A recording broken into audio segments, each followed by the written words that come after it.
Hello students, इस video के माध्यम से हम लोग समय सूचक वाक्य, ऐसे वाक्य जिनके द्वारा महीना, वर्ष, दिन या तिथि इत्यादि के विषय में सूचना दी जाती है, ऐसे वाक्यों का हिंदी से अंग्रेजी में कैसे अनुवाद करते हैं, इसके विषय में जानकारी ली जाएगी। ऐसे वाक्य जिनसे समय, टाइम, दिन, तिथि, महीना, वर्ष का बोध होता है, यानी ऐसे वाक्य जिनसे समय, दिन का, तिथि का, महीना, वर्ष इत्यादि का बोध होता है, अर्थात समय के किसी अंश का, किसी भाग का बोध होता है, उसका अनुवाद कैसे करते हैं। अभी 8 बजा है, it is 8 o'clock now, it is 8 o'clock now। अभी सुबह है, it is morning now, it is morning now. शाम है, इट इज इवनिंग, शाम है, इट इज इवनिंग। आज सोमवार है, इट इज मंडे टुडे, आज सोमवार है, इट इज मंडे टुडे। यह जनवरी है, इट इज जनवरी। आज 2 जनवरी है, it is the 2nd of January today, it is the 2nd of January today. सन 1942 का वर्ष था, इट वाज 1942, इट वाज 1942। आज मेरा जन्मदिन है, it is my birthday today, it is my birthday today. Note, जब हिंदी के वाक्यों में समय सूचक संज्ञा वाक्य में कर्ता का कार्य करती है, जब हिंदी वाक्यों में समय सूचक संज्ञा, टाइम इंडिकेटिंग नाउन, कर्ता का कार्य करती है, तब अंग्रेजी वाक्य इट से आरंभ होता है। और ऐसे इट का कोई अर्थ नहीं होता, इसलिए ऐसे इट को एम्पटी इट या इंट्रोडक्टरी इट कहते हैं। कारा सूचना में जब हिंदी वाक्यों में समय सूचक नाउन संज्ञा सब्जेक्ट का काम करता है, कर्ता का काम करता है, तब अंग्रेजी इसे इट से, इट को सब्जेक्ट बना के शुरू करते हैं। ऐसे वाक्यों में इट का कोई अर्थ नहीं होता, उसे एम्पटी इट या इंट्रोडक्टरी इट कहा जाता है। नोट नंबर 2, अंग्रेजी वाक्यों में समय सूचक संज्ञा पूरक, कॉम्प्लीमेंट का कार्य करता है।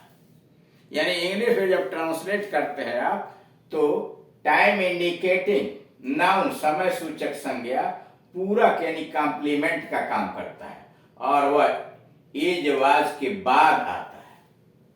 जैसे रूल इट इज और प्लस नाउन, या इट वाज प्लस नाउन आदि। डाटा में तो कुछ और क्रिया हो सकती हैं, शोइंग टाइम, यानी यहाँ जो नाउन आएगा शोइंग टाइम, डे का, डेट का, मंथ का, ईयर इत्यादि का। नोट नंबर 3, जब हिंदी वाक्यों में होना के बदले कोई दूसरी क्रिया आती है, जब हिंदी के वाक्य में होना के बदले कोई दूसरी क्रिया आती है, तब अंग्रेजी वाक्य इट से आरंभ नहीं होते और इसलिए किसी दूसरी क्रिया का प्रयोग करते हैं। जब हिंदी वाक्य में होना के बदले यानी बी के अलावे दूसरी क्रिया आती है, तब वाक्य इट से आरंभ नहीं होता है और इसलिए किसी दूसरी क्रिया का प्रयोग भी होता है, इज वाज का नहीं होता। जैसे सोमवार फिर आ गया है, अब यहां देख रहे हैं होना नहीं है, आ गया है लिखा हुआ है। अब आ गया है दूसरी क्रिया है, और सोमवार फिर आ गया है, तो Monday has come again.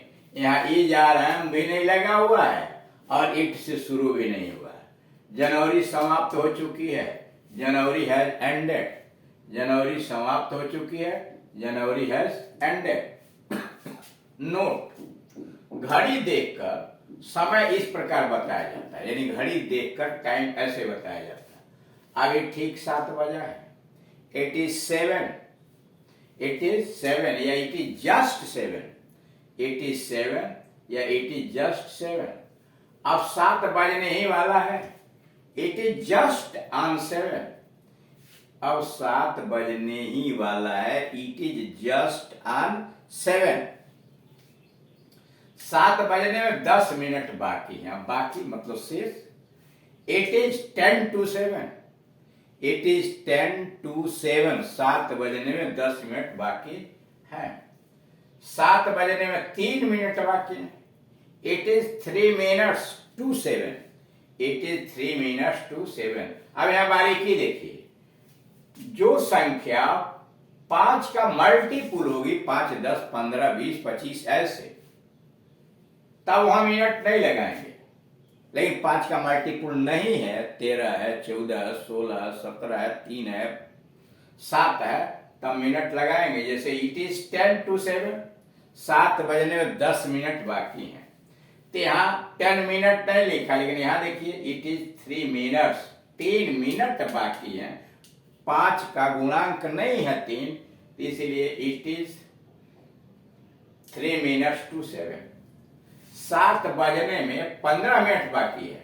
It is a quarter to 7, it is a quarter, 15 को क्वार्टर बोलते हैं। It is a quarter to 7, it is a quarter to 7।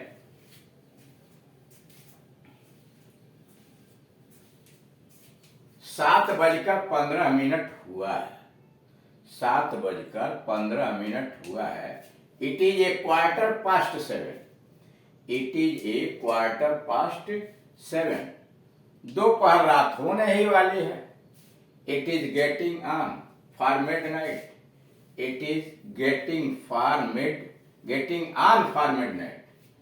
दोपहर रात होने ही वाली है। It is getting on for midnight, और वैसे ही कहना सुबह होने ही वाली है। It is getting on for morning, it is getting on for morning, रात होने ही वाली है। It is getting on for night. Note, ऐसे वाक्यों में टू का अर्थ होता है कम, बाकी।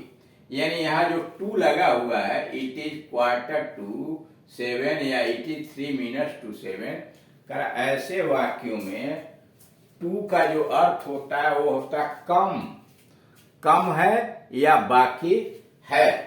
यहां टू का मतलब कम है या बाकी है।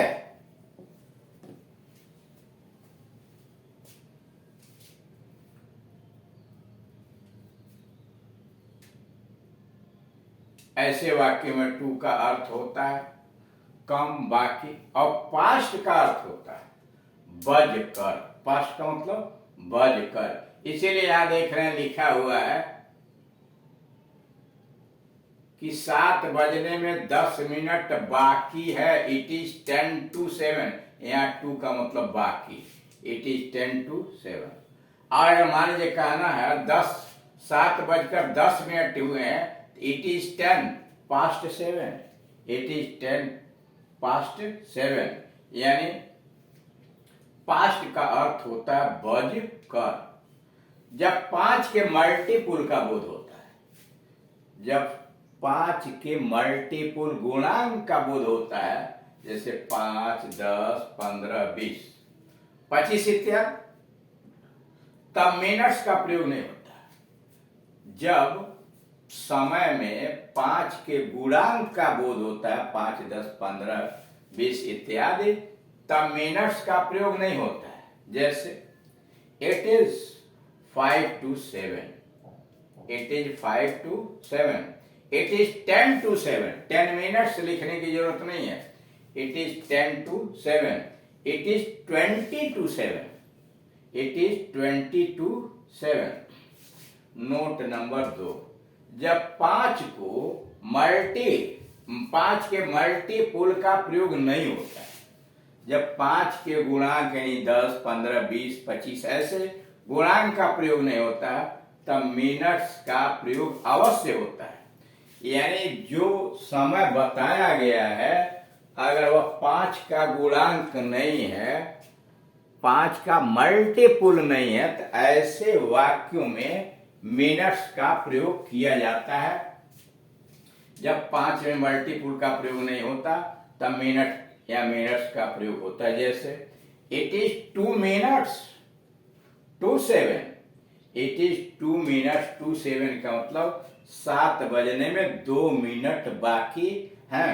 इट इज 2 minutes टू 7, 7 बजने में 2 मिनट बाकी है। या it is 3 minutes to 7, it is 4 minutes to 7, ऐसे करके। नोट, अमेरिका में पास्ट के बदले आफ्टर का प्रयोग होता है। यानी अमेरिका में मान लीजिए कहना है 7:15 हो गए हैं, तो यहां आप कहते हैं it is a quarter past 7, it is a quarter past 7, लेकिन वहां कहेंगे it is a quarter after 7। America में कहेंगे पास्ट के जगह पर it is a quarter after 7। और 2 के बदले आपका प्रयोग होता है, मतलब 7 बजने में 10 मिनट बाकी हैं, it is 10 after 7, it is 10 after 7, या it is a quarter after 7, या it is a quarter of 7। यानी पास्ट के बदले अमेरिका में आफ्टर और 2 के बदले अमेरिका में आप का प्रयोग किया जाता है। तो इस तरह से आपने देखा कि समय से संबंधित चीजों को किस प्रकार से व्यक्त करते हैं और उनकी व्यक्त करने की विधियां क्या हैं, समय कैसे बताया जाता है और उसमें क्या क्या विशेषताएं होती हैं। Thank you.